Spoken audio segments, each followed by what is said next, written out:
everybody, and welcome back to our fireside chat. We're so excited today as we talk about mental health and juvenile justice. Before we jump in, we do want to welcome each and every one of you, and thank you so much for sharing this space with us, these few minutes with us as we talk about something that is so important. Whether you are watching us at work or from home, or might be just listening and driving, we completely appreciate you. Do us a favor though. We want you to engage with us. So if you're watching from wherever you are, let us know who you are. Comment below so that we can acknowledge you. And certainly, we'd love for you to share this message as well. So if you are watching from Facebook, share it out. If you're watching it from LinkedIn, repost it so we can get the message out. Um, and we have an amazing guest with us today, Lynn Mckeel. She is an attorney. She is in the Atlanta area. She is my colleague, and I am so honored to chat with her today. So we want you to stick around because we're going to be talking about mental health, of course, and juvenile justice. Very important topic. We want you to be engaged, and we want you to be connected. So let's give it about 30 more seconds and then we'll jump right in. Thank you all again for joining us.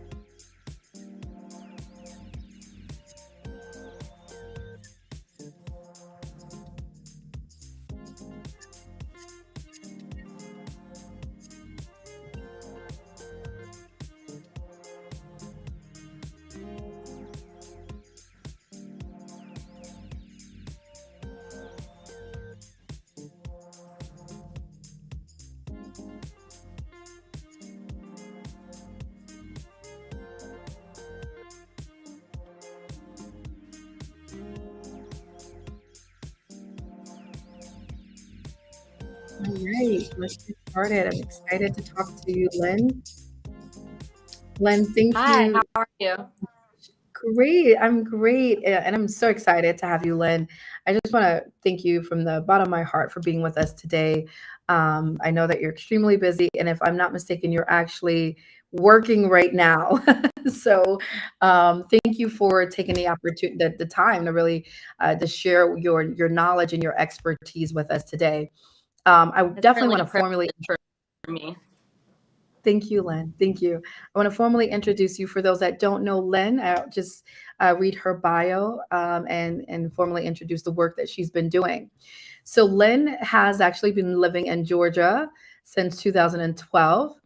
Lynn Mckeel has dedicated her life to guiding clients through the complicated and expensive legal system. She was a paralegal for prominent Atlanta law firms where she saw firsthand how finances can influence the representation clients receive during the most difficult times of their lives. Prior to entering the legal field, Lynn studied art and learned how independent artists constantly fight an uphill battle for rights and compensation. And she also comes from a union and agriculture family and knows the battles that farmers and workers face on a daily basis. Lenz fought for the families of seriously injured and deceased victims of pharmaceutical and medical negligence. Len is also a founding member of Remember Roman and P Incorporated, which is a Florida based nonprofit focused on mental health advocacy, destigmatization, and education. Double RNP was formerly was formed, excuse me, after Roman Phelps, a beloved Florida artist and poet who was killed by the police during a mental health crisis despite being unarmed and seeking mental health emergency care. Len, you've been doing amazing work. I am so honored to be chatting with you today. Welcome again to our fireside chat. Thank you so much. It's here, and I think it's a privilege to be able to talk about this stuff. Some of it is just about destigmatizing mental health, and the more we talk about it, more difficult, dark aspects of the mental health, the criminal justice system, and even just navigating insurance and trying to figure out how to get care. I mean, it can. So the more we talk about this, the more other people are to talk about it, and hopefully we can find some real our brothers and our sisters in our community. Thank you so much, Lynn. It was very well said. I think just jumping right into it on the topic of destigmatization, what have you noticed throughout your career in terms of people that may be dealing with mental health challenges and may not want to seek care or may not have access to care? What have you noticed in care being stigmatized in communities of color? Well, I know that to go. I'll start with a little bit of optimism, though, is I do think that things are getting community level, the neighborhood level, things like we don't use the R word. I know when I was growing up, the R word was a way of describing anything that you were uncomfortable. And so we've sort of taken that word out of our lexicon, and we're moving in a direction of mental health is not something that as mental health is not our fault, but it is our responsibility. And we're seeing more ownership of that and embracing that and realizing that if you have a mental health diet in the world. But that being said, there are still huge issues, especially fear of people that have mental health disabilities, assuming that schizoaffective disorder or diagnosis that they're automatically dangerous, or diagnosed manic bipolar that they're all of a sudden crazy. That's just something to have to fight. Just because somebody has a mental health diagnosis does not make them inherently dangerous. And in fact, they can be a huge viable asset to the community if the community incorporate them and work with them. I think you mentioned some really important points, Lynn, and you talked about, the stigma that if you have a mental health challenge, depending on what you're diagnosed with, for example, schizophrenia, that you are violent, and that is a huge misconception that everyone diagnosed with schizophrenia is violent, right? These are essentially spells that we do need to dispel, and I think it really comes from a long history of the way in which we have dealt with mental health in this country. But also on a city level, New York City, not as versed in Atlanta yet, but also I would imagine in Atlanta. But we have seen this long, dark history of the way in which we have responded to those with mental health challenges. We've certainly have come a long way, but we can't say 100 years ago that we were where we are today, right? The amount of knowledge that we now have about mental health, but even the types of treatment that's available to those that are suffering. So I think it's important that we're lifting these things up. We're dispelling the myths that if you have a mental health challenge, something is wrong with you. I could remember an analogy, and I probably mentioned this in prior chats, but there was something that was so profound that was stated to me by an intern of my agency. I raise girls and boys, and what was stated, and I think it was just a meeting, we were having and sort of brainstorming some ways in which we could really support kids' mental health. And what was stated by this intern, she said, when we think about mental health, it's always something that we essentially are blamed for having this issue, right? So if a person has a mental health challenge, as opposed to we need to get to this person to help them get to receive the support they need. It's essentially it's your fault that you have this challenge or this issue. Go find the help you need. And she said, when a person has a broken leg and they can't walk, they can't get to the hospital, no one expects them to go hop their way or find their way or crawl their way to the hospital, because they're obviously physically challenged and they can't get there. But when you have a mental health challenge, people expect you to go find your own help. Mm. They see it as you're the blame for it. So you're the issue, you're the blame, go find help. And in reality, that's not realistic, because if you are challenged mentally for whatever reason, whether you're dealing with depression or you're dealing with a personality disorder or whatever it is very unrealistic for that person to even go seek the help that they need. And so, these are things that we have to really start to be aware of in our communities, and really start to make mental health a lot more accessible to people, so that if they are in need, that we're reaching out to them and we're bringing them in, and there are outreach services to help bring people in to access the cure that they truly need to be well. So, I think that was important. I'm glad that you mentioned that. But on the topic of just accessing care, and to those that are in communities of color, can you tell me what have been some of the things that you've noticed that have been challenges to accessing care? The overall is, I think that access to care is difficult. Socioeconomic status, skin color, race, ethnicity, gender.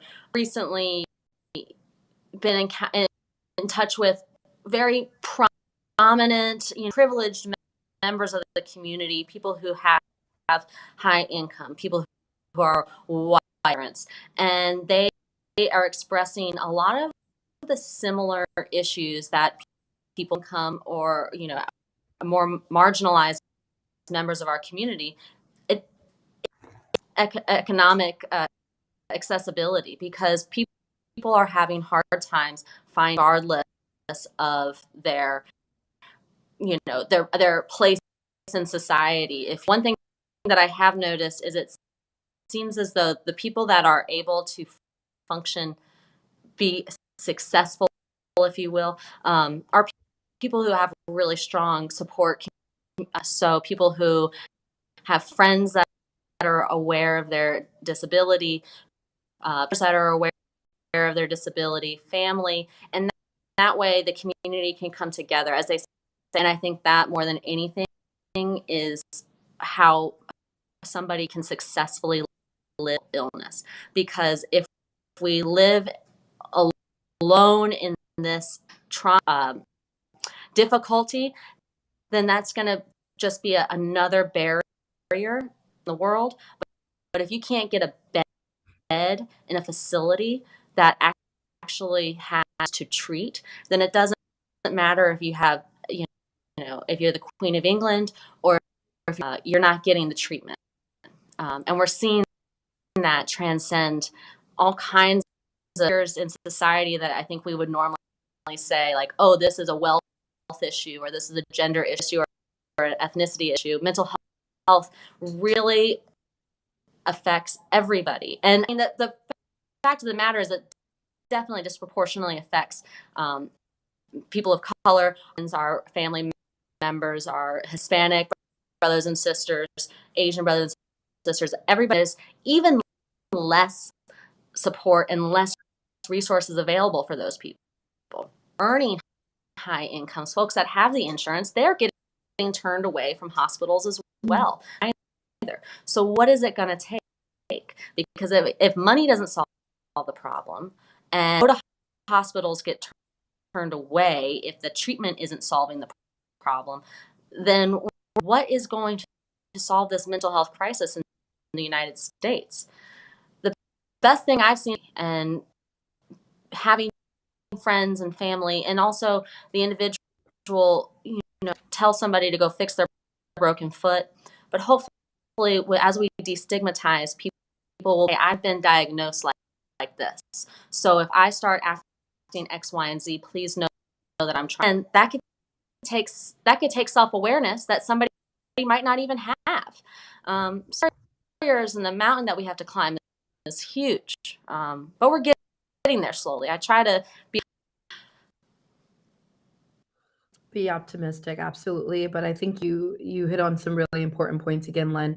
You talked about this being a mental health crisis, which we've talked about in prior fireside chats, that we are certainly living in a time where there is a mental health crisis. I am grateful that we have acknowledged that as a country. I think for so long we have tried to, essentially sweep mental health under the rug for many reasons. I think stigmatization of mental health was important, but I think more importantly, there was a lack of understanding, a lack of knowledge of what mental health is. And a lot of times when we don't understand something, we try to stay away from it, or we don't essentially know how to tackle it. But with the right people, with our experts, mental health experts, and of course, social workers and lawyers and community based organizations, really raising awareness and being at the forefront of this crisis.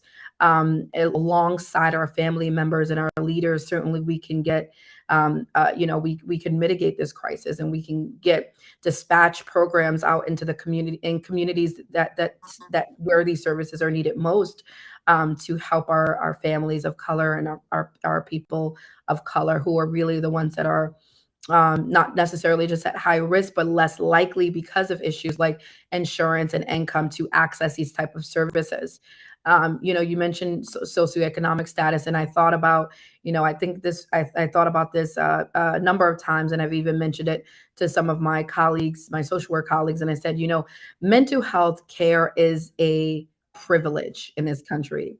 It is essentially a right that most of us don't have access to, but it's also a privilege in many aspects, because when you don't have insurance, or when you don't have the funds to access the care, then you won't receive it. And I know a lot of people, counterparts in the field that certainly want to access mental health, but they can't afford it, or they don't have the insurance to cover it. So we also have to think about new models, new revenue models, new funding models, to really support mental health and to ensure that everyone has access to it. Along those lines, I want to sort of stay on topic too, and talk about one of the things that we mentioned in the studio, and that is the school to prison pipeline. On the topic of accessing mental health, young people who are in schools during the day typically don't have access to mental health care. And what we've seen, throughout the decades, is this increase in the school to prison pipeline. Kids being in school and even being arrested on school grounds, or leaving school and committing crime, leaving school and having access to guns, or leaving school and criminal activity happening, and then kids then being arrested and being brought into the juvenile justice system. I wonder if you can speak to what you've seen also, just in general in your work, on the topic of the school to prison pipeline. Certainly. It's a very, very scary some of the more, well, I would say urban schools, but also rural schools. I'm thinking of a particular individual that was under 18, and it was not school hours. It was after school hours, and he was actually on, but it wasn't an actual school campus. It was just land that was owned by the school district, a forested rural plot that looks just like an abandoned plot of land. No indication whatsoever that it was owned by the school board. So he gets arrested, which is not unusual for rural teenagers to have guns, or hunting, and the culture, especially in parts of Georgia, for teenagers to have firearms on property that was owned by the school board. He is now labeled as a brought a gun to school. And so when he was going to the court system, he had to constantly tell on campus with a gun.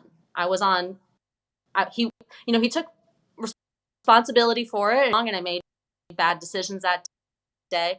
But now he's been labeled for the rest of his life, brought a gun to school. When, if you look at the facts of the case, he was actually in a fort under the age of 18 in a rural part of Georgia, which is not the most unheard of by the school district. He was on school property. And so that individual now, and he's going to carry that with him for as long as, oh,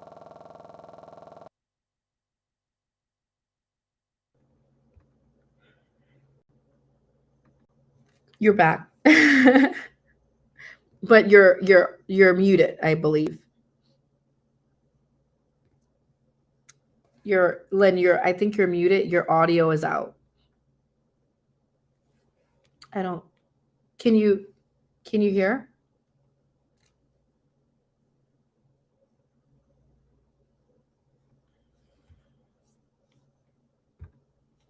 So we apologize, everyone that's watching right now. It seems like our guest is having issues with audio. Um, can you hear us now, Lynn? Can you hear us now? Can you hear me? So we can't hear you. Your audio is out. Yep. So you might want to adjust it.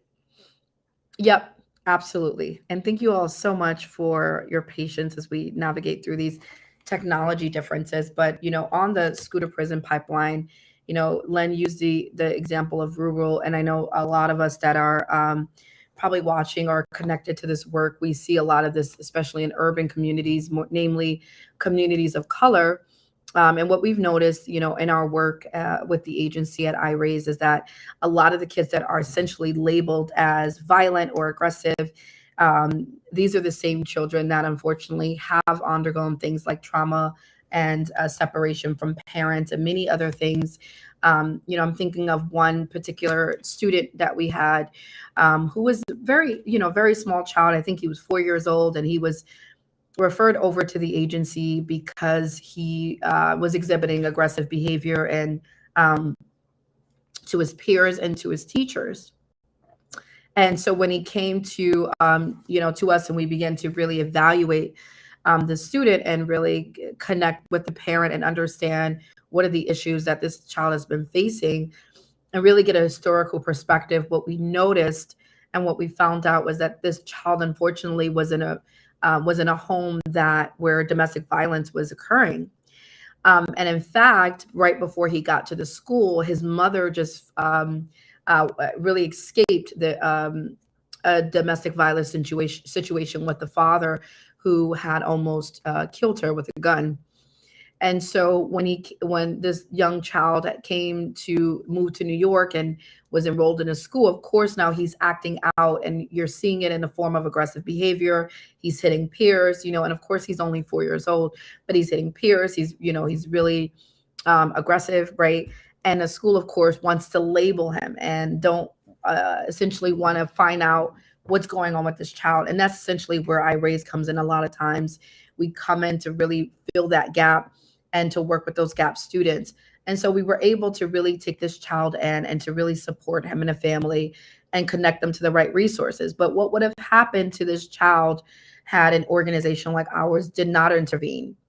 Let's say 5, 6 years down the line, when he's 12 years old, and things have exasperated and he hasn't gotten the support that he needed, he would have developed clear mental health issues, and unfortunately probably would have ended up being arrested. And so these are the types of trends that we see, the trajectory that our kids of color especially, they start out going through issues in the home, or just going through different types of trauma, going into the school system. Once they're in the school system, unfortunately, a lot of times our schools may not be equipped to be able to handle and deal with these children because of not having clinicians or social workers on site. And so may not have the hands to help these kids. And so what happens is we see them go through this cycle. We see them go to school. They fall under the cracks. They're going through things at home. They're dealing with mental health challenges, a lot of times undetected. And then what happens is these same children grow up to become teenagers and unfortunately do commit crimes. And a lot of it is rooted in unresolved, untreated mental health issues. And so, of course, this is why we have to dispatch and deploy programs such as mentoring programs and mental health programs, and restorative justice programs into schools and into communities of color, so that we can really help our kids uh, prior through preventive services, prior to it getting to a level that they're now unfortunately in the juvenile justice system. So it looks like our guest is having issues, and probably won't be able to join us before we officially end.